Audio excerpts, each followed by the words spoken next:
ऐसा सवाल उनसे किया गया जिसमें प्रेमानंद महाराज से उनकी तुलना की गई। अब यहाँ सोचने वाली बात यह है कि जब संतों के बीच छोटी सी तुलना पर जब संत ऐसा करने लगे तो आम जनता क्या करेगी। संस्कृत को देवों की वाणी कही गई है, देवों की भाषा कही गई है। सवाल में कहा गया कि जैसे आप बिना आंखों के सब कुछ देखते हैं, समझते हैं, पढ़ते लिखते हैं, वो एक चमत्कार से कम नहीं है। प्रेमानंद महाराज के लिए भी लोग ऐसा ही कहते हैं कि वो एक चमत्कारी है।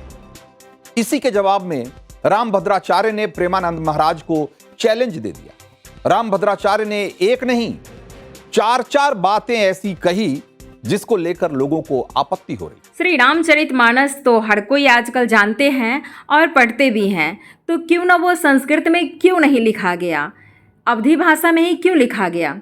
इसके पीछे भी एक रहस्य है, क्योंकि जब तुलसीदास जी श्री रामचरितमानस की रचना कर रहे थे तो वो संस्कृत के बहुत बड़े ज्ञाता थे और वो संस्कृत में ही लिख रहे थे। तो पता है उस टाइम क्या हुआ था, दिन भर वो संस्कृत में श्री रामचरितमानस लिख रहे थे और रात भर में सारी लिखी हुई चीज़ें उड़ जाती थी। अब उनको ये समझ में नहीं आ रहा था कि श्री रामचरितमानस संस्कृत में मैं लिख रहा हूँ और ये सारे अक्षर कहाँ चले जा रहे हैं।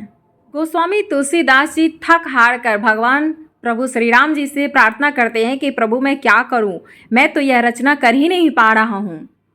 तब भगवान स्वप्न में संकेत देते हैं कि तुम श्री रामचरितमानस की रचना संस्कृत में नहीं बल्कि अवधी भाषा में करो, लोक भाषा में करो, क्योंकि लोगों को अपनी भाषा ही समझ आती है। सबसे पहले कोई भी अपनी भाषा ही सुनना पसंद करते हैं। संस्कृत का ज्ञान होना अच्छी बात है, लेकिन सिर्फ और सिर्फ संस्कृत का ज्ञान होना अच्छा है।